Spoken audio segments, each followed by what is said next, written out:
Votre mari vous rend-il heureuse?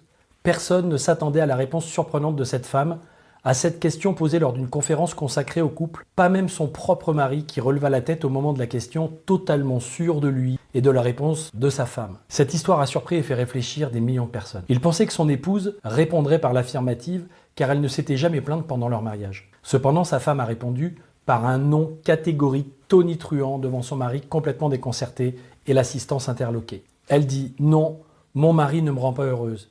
Il ne m'a jamais rendue heureuse et il ne me rendra pas heureuse car le fait d'être heureuse ou pas ne dépend pas de lui, mais de moi. Mon bonheur dépend avant tout de moi. C'est moi qui décide que je serai heureuse dans chaque situation et à chaque moment de ma vie, car si mon bonheur dépendait de quelqu'un, de quelque chose d'autre que moi-même, j'aurais de graves problèmes. Tout ce qui existe dans cette vie change en permanence. L'être humain, la richesse, mon corps, le climat, ma volonté, les plaisirs, les amis, ma santé physique et mentale. Et je peux décider d'être heureuse indépendamment de tout le reste.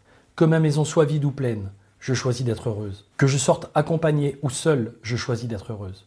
Que je gagne un bon salaire ou non, je choisis d'être heureuse. Je suis aujourd'hui mariée, mais j'étais déjà heureuse célibataire car je suis heureuse par moi-même. J'appelle des expériences, les autres choses, personnes, moments, situations. Elles peuvent ou non m'apporter des moments de joie ou de tristesse. Quand une personne que j'aime meurt, je suis une personne heureuse qui vit un moment inévitable de tristesse et de deuil.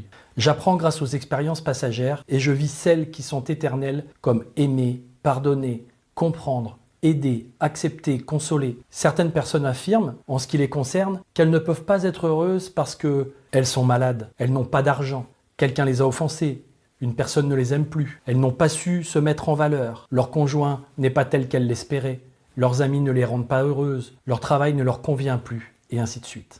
J'aime la vie que je mène, mais pas parce que ma vie est plus facile que celle des autres, c'est parce que j'ai décidé d'être heureuse et d'être responsable de mon bonheur. Quand j'enlève cette obligation à mon mari et à toute autre personne, je les libère du poids de me porter sur leurs épaules. Ils sont libres de vouloir me rendre heureuse, s'ils le souhaitent, mais leur vie est beaucoup plus légère. Et c'est ainsi que j'ai réussi à avoir un mariage heureux tout au long de ces années. Ne laissez donc pas entre les mains d'une autre personne une responsabilité aussi grande que d'assumer et de susciter votre bonheur à votre place. Cherchez comment rester heureux et heureuse, même quand vous êtes malade, quand vous n'avez pas d'argent, quand une personne vous a blessé, quand on ne vous aime pas ou qu'on ne vous estime pas à votre juste valeur. Un conseil valable pour les femmes et les hommes de tout âge.